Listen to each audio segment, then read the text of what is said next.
Hello everyone, I want to show you how I make my CAT5 cables. This is just some CAT5 cable I had lying around. For storage I tape them up like this. So we have one end here that has a slight kink to it. Not much, but just a little bit.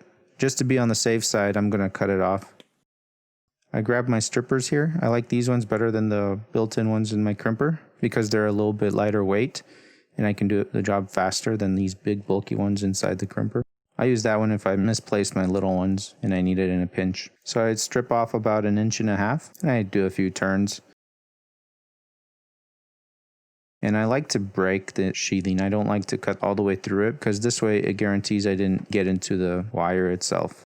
And then I'll include a link below the video for all the equipment that I'm using for this. There are two crimping configurations, the A and the B. This crimper is nice because it has a cheat sheet for both configurations.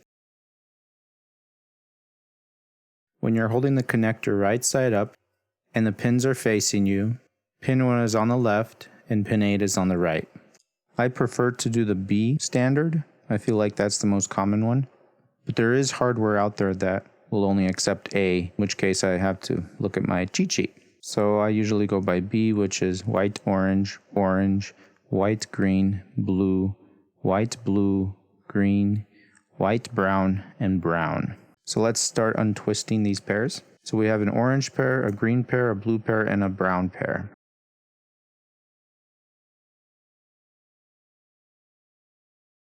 So I usually start with orange and brown. I put orange on the left and brown on the right, and I face the striped wire to the left. Then I split the green pair, put the striped green on the left of the blue pair, and the solid on the right of the blue pair.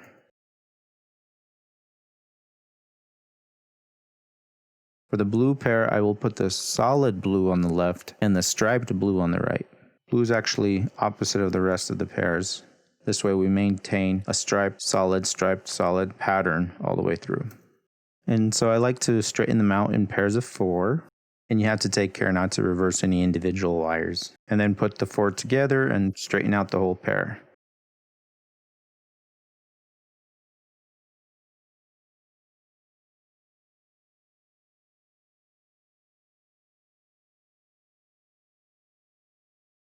The tips are always harder to straighten out, so I always strip off a little extra. This way I can clip them off and it'll go into the connector easier.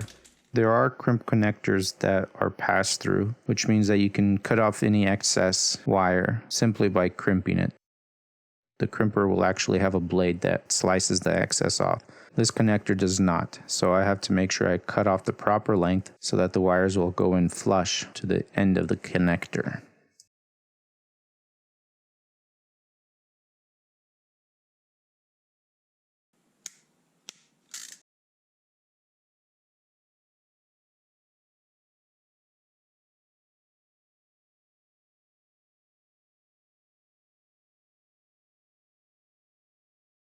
I try to keep the wire pressure into the connector as I'm crimping it.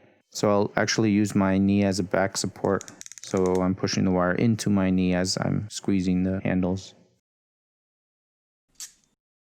So there we go. There's the first crimp. Time to start on the other end. Now normally I would put on the boot before crimping on the connector, but since I have access to the other side of the cable, I'm just going to put that on now. And let's just repeat the process we just did on this end of the cable. I score it, I break it. Sometimes there is a ripcord. These small pliers come in handy for that. And I start off with the orange, then brown, green, split the green into 2, and then the blue.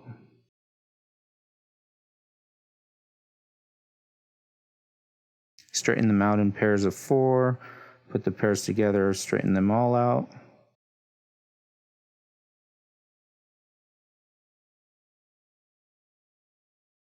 Cut off the edge, straighten out a little bit more, kind of squeeze them together, and finally cut off to the proper size.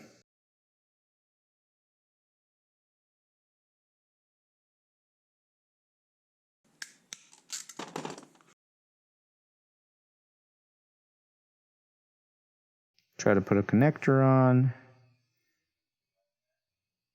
I really like that. It's nice and flush, and I crimp it. It's time to test it.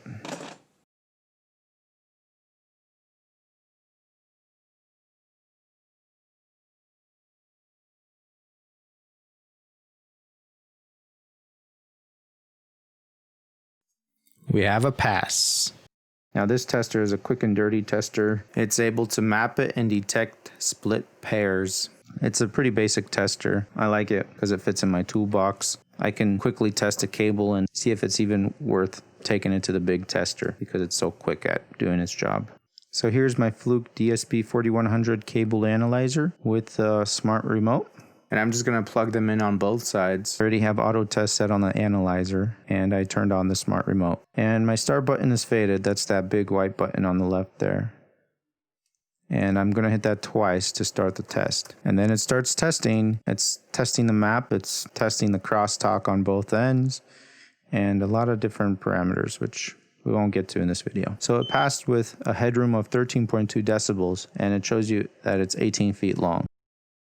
And then I'll write that on my cables. This way I know what cable I'm grabbing. Thank you for watching this video. Hopefully you learned something today. If you have any thoughts about this video, please leave a comment below. Or if you like the video, please leave me a thumbs up. And I hope you have a great day.